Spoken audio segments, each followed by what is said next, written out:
Everyone, welcome back to my channel. और आज हम एक यूपी टेट का क्वेश्चन पेपर है वो सॉल्व करने वाले हैं। और इसमें हम लोग चाइल्ड पेडागोजी के क्वेश्चन सॉल्व करेंगे जो कि 30 क्वेश्चन है। और इसमें जो मैं आपको आंसर बताऊंगी वो ऑफिशियल आंसर की से मैंने फाइंड आउट किए हैं। और सारे ही आंसर्स ठीक है, बट कहीं कोई सजेशन हो तो आप लोग डेफिनेटली मुझे कमेंट सेक्शन में कमेंट कर सकते हैं।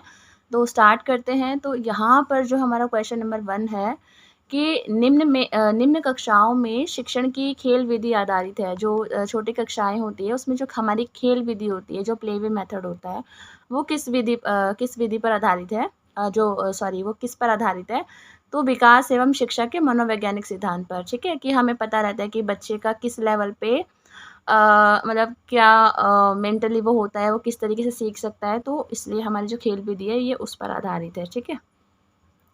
उसके बाद हमारा क्वेश्चन नंबर 2 है, डिसलेक्सिया संबंधित है। तो डिसलेक्सिया है वो हमारा पठन विकार से संबंधित है।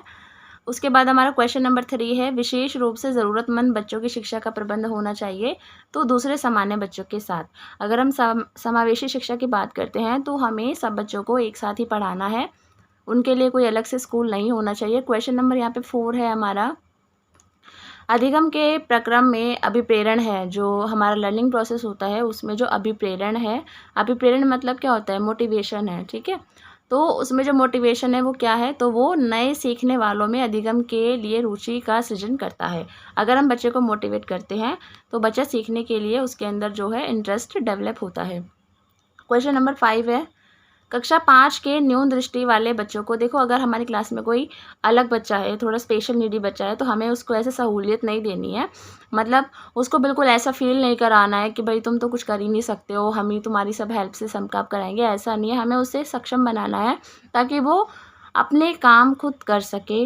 ऐसा नहीं है कि हम उसे हेल्प नहीं करेंगे, बट हमें ऐसा मतलब अगर एक हम आदर्श आंसर चाहते हैं तो हमें बिल्कुल भी ऐसा नहीं करना और ऐसा करना भी नहीं चाहिए। तो उसके हिसाब से तो हमारा जो आंसर है वो सी इज़ करेक्ट है कि हमें उनके साथ सामान्य बर्ताव करना चाहिए।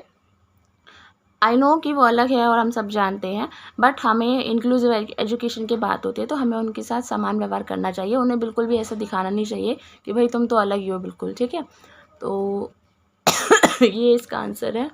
क्वेश्चन नंबर 6 है, खांसी बहुत हो रखी है इस टाइम पे। श्यामपट्ट जो है, देखो जिसे हम देख सकते हैं तो वो दृश्य साधन आ जाएगा। क्वेश्चन नंबर 7 है,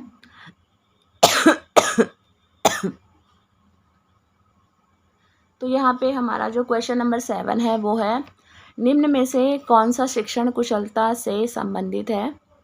तो श्यामपट्ट पर अगर बच्चा लिखता है, प्रश्नों को हल करता है, प्रश्न पूछता है, तो ये सभी कुशलता से संबंधित है, उसके अंदर स्किल्स डेवलप होंगी। क्वेश्चन नंबर 8 है, कक्षा में जो विद्यार्थी प्रश्न पूछते हैं उन्हें उन्हें उन्हें उन्हें लगातार प्रश्न पूछने के लिए हमें प्रोत्साहित करना चाहिए, मोटिवेट करना चाहिए। क्वेश्चन नंबर हमारा 9 है,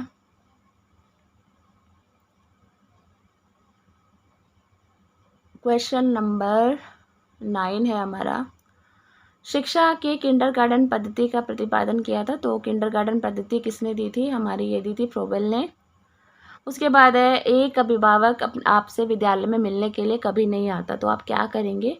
तो बच्चे को डांटेंगे या उसे फटकार लगाएंगे, उपेक्षा करेंगे? बिल्कुल भी नहीं। पेरेंट्स को लिखेंगे। लेकिन अगर एक आदर्श आंसर की बात करें तो सी जाता है। ठीक है, ऑफिशियल आंसर की में तो यही दिया हुआ है, बट सेकंड वाला भी हम लोग देख सकते हैं, बी वाला, बट ऑफिशियली दिया हुआ है। तो मतलब आदर्श की अगर हम बात करें तो C is correct answer. Question number 11 है हमारा, बचपन का सांप्रतिक दृष्टिकोण की मान्यता है।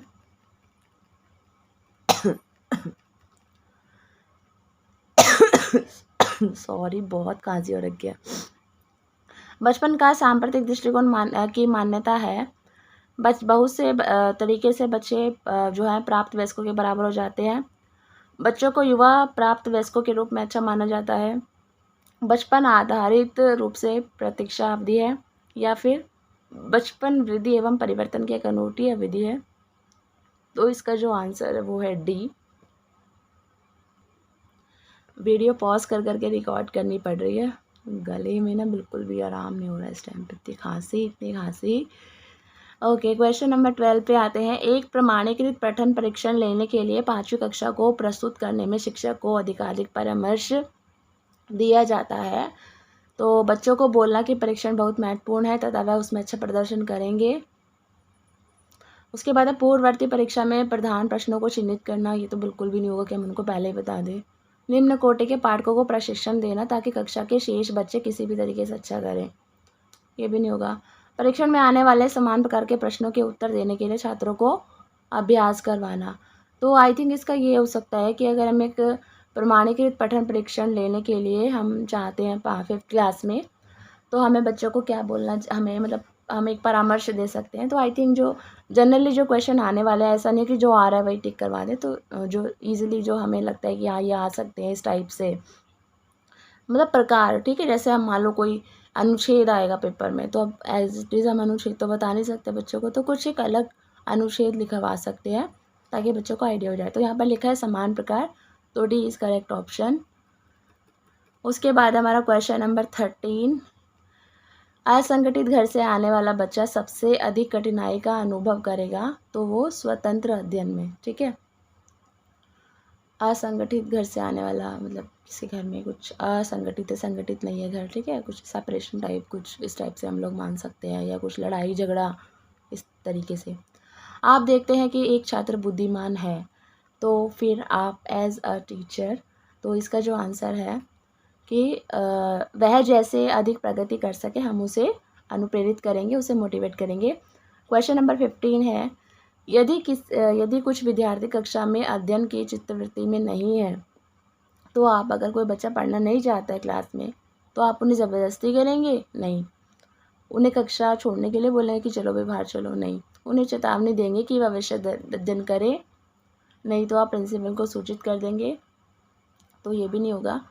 उसके बाद है उन्हें उनकी रुचि अथवा आप अपने विषय के अनुसार रुचिपूर्ण चीज़ें बताएंगे। तो हमें मेन देखो, अगर हम इंटरेस्ट डेवलप कर पाते हैं तो बच्चा डेफिनेटली इंटरेस्ट लेगा। तो डिपेंड करता है टीचर के ऊपर। क्वेश्चन नंबर 16 है, वह स्तर जिसमें बच्चा किसी वस्तु एवं घटना के बारे में तार्किक रूप से सोचना शुरू कर देता है, ठीक है, जहाँ वो तर्क की बात करता है, ठीक है, जो रैशनल थिंकिंग उसके अंदर डेवलप हो जाती है, तो ये है पूर्ण क्रियात्मक अवस्था। पियाजे ने स्टेजेस दिए है ना, उसमें आइए। क्वेश्चन नंबर 17 है, जो बच्चे का जो बौद्धिक विकास है वो 4 स्तरों पर किसने दिया है, वो है पियाजे के द्वारा, सबको पता ही होगा। और यहाँ जो स्टेजेस की बात हो रही है, ये भी पियाजे, ये जो 4 स्टेजेस है ये पियाजे के द्वारा दी गई है। क्वेश्चन नंबर 18 है हमारा, अल्पवयस्क बच्चों के अधिगम में अभिभावकों की भूमिका होती है, तो संवेदात्मक, ठीक है। जो अल्पवयस्क अभी जो छोटे बच्चे हैं बिल्कुल, उनमें पेरेंट्स की भूमिका होनी चाहिए संवेदात्मक, मतलब उनको समझे, थोड़ा सा इमोशनली कनेक्टेड हो उनसे। बच्चों के संज्ञानात्मक विकास के सबसे अच्छे तरीके कहाँ परिभाषित किया जा सकता है कि बच्चे का संज्ञानात्मक विकास है, तो हम उसे सबसे ज़्यादा उसमें कहाँ पे मतलब परिभाषित कर सकते हैं या जांच सकते हैं। तो इसका जो आंसर है वो है बी, विद्यालय एवं कक्षा में, ठीक है। उसके बाद है 20 क्वेश्चन, डैश को अनुप्रेरित शिक्षण के एक संकेत के रूप में विवेचित किया जाता है, तो कौन सा है? अगर अनुप्रेरित शिक्षण है, कक्षा में अधिकतम उपस्थिति, शिक्षक द्वारा दिया गया उपचारात्मक कार्य, विद्यार्थी द्वारा प्रश्न पूछना, या कक्षा में पूर्ण निरस्ता। अगर बच्चा क्वेश्चन पूछ रहा है आपकी क्लास में, तो इसका मतलब आपका एक अनुप्रेरित शिक्षण है, बहुत मोटिवेटिंग आप टीचिंग करते हैं।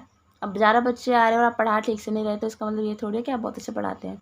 तो इसलिए अगर क्लास में आपके बच्चे प्रश्न पूछ रहे हैं, इट मीन्स उनको समझ आ रहा है, और समझ आ रहा है तो आप एक अच्छी टीचर हैं और आपकी टीचिंग स्ट्रैटेजी भी अच्छी है। क्वेश्चन नंबर 21 है, कक्षा में विद्यार्थियों की रुचि बनाए रखने के लिए एक शिक्षक को उचित है। अगर आप विद्यार्थियों में रुचि बनाए रखना चाहते हैं तो ये सारे ऑप्शन करेक्ट हैं, बट अगर हम जनरली देखते हैं तो प्रश्न पूछना, क्योंकि इसमें इन्वॉल्वमेंट होती है बच्चे की, इनमें भी इन्वॉल्वमेंट होती है, बट एक रट लीजिए क्वेश्चन, मतलब इसका जो आंसर है प्रश्न पूछना। अगर प्रश्न पूछना नहीं होता तो आप लोग चर्चा करने लगाते। विद्यार्थियों को विद्यालय में खोलना क्यों उचित, खेलना, स्पेलिंग मिस्टेक है, खेलना क्यों उचित है? बच्चा स्कूल में खेलेगा तो क्यों उचित है? तो उसमें बच्चे में सहयोग एवं संतुलन का विकास होगा। सीखेगा बच्चा लीडरशिप क्वालिटी, कैसे एक दूसरे को कोऑपरेट किया जाता है, ये सब। परिवार एक साधन है, तो परिवार कैसा साधन है? अनौपचारिक शिक्षा का, ठीक है, इनफॉर्मल एजुकेशन। क्वेश्चन नंबर 24 है, एक शिक्षक विद्यार्थियों में सामाजिक मूल्यों को विकसित कर सकता है। एक टीचर है, बच्चों में जो सोशल वैल्यूज़ है उनको कैसे डेवलप कर सकता है? तो आदर्श, ठीक है। अगर हम खुद रोल मॉडल अपने आप को प्रेजेंट करेंगे तो बच्चे के अंदर वो चीज़ें खुद ब खुद जाएगी। एक शिक्षक के लिए सबसे महत्वपूर्ण क्या है? तो विद्यार्थियों की कठिनाइयों को दूर करना, ठीक है। सबसे इम्पोर्टेंट यही होता है टीचर के लिए, ठीक है। मतलब अगर हम विद्यार्थियों की कठिनाइयों को दूर नहीं कर रहे हैं तो हम फिर बाकी चीज़ें भी अच्छी कर ले तो भी हम अच्छे टीचर नहीं हैं। उसके बाद है हमारा क्वेश्चन नंबर 26। क्वेश्चन नंबर 26 है हमारा, आप एक अति सक्रिय बालक को जो मतलब बहुत ज़्यादा एग्रेसिव होता है, हाइपर एक्टिव सॉरी, तो उसको सही दिशा में कैसे लेकर आएंगे? तो उसमें है कि उसे पहली पंक्ति में बिठाएंगे तथा उस पर कड़ी नज़र रखेंगे, उसे कक्षा में कोने में बैठने के लिए बोलेंगे, उसे श्यामपट्ट आदि साफ करने का काम देंगे। तो जब भी आपकी क्लास में कुछ ऐसा बच्चा है जो हाइपर एक्टिव है तो हम उसको कुछ एक्स्ट्रा काम दे के उसकी जो एनर्जी को सही दिशा में लगा सकते हैं। क्वेश्चन नंबर 27 है, पृथक पृथक समझातीय समूह के व्यक्तियों के प्रति बच्चों की अभिवृत्ति साधारणतः आधारित होती है। तो इसका आंसर है ए, उनके पेरेंट्स की चित्तवृत्ति पर, ठीक है, जैसा उनका पेरेंट्स सोचते हैं वैसे ही। क्वेश्चन नंबर 28 है, आपको अपनी कक्षा में 2 मंदबुद्धि बच्चों को बैठाने के लिए बोला गया है, तो फिर आप उन्हें अपने विद्यार्थी के रूप में ग्रहण करने से इनकार कर देंगे? बिल्कुल भी नहीं। प्रधानाध्यापकों ने किसी और कक्षा में? बिल्कुल भी नहीं। ऐसे विद्यार्थियों को सिखाने की तकनीक सीखेंगे कि आप उन्हें कैसे पढ़ा सकते हैं, ठीक है। इंक्लूसिव एजुकेशन की बात हो रही है तो आप ऐसे नहीं कर सकते हैं। क्वेश्चन नंबर 29 है, एक शिक्षक को साधन संपन्न होना चाहिए। इसका मतलब है कि उसको अपने विद्यार्थियों की समस्याओं को हल करने का पर्याप्त ज्ञान होना चाहिए। तो C is correct option. Question number 30 और लास्ट क्वेश्चन है हमारा, बच्चों में संवेगात्मक समायोजन प्रभावी होता है।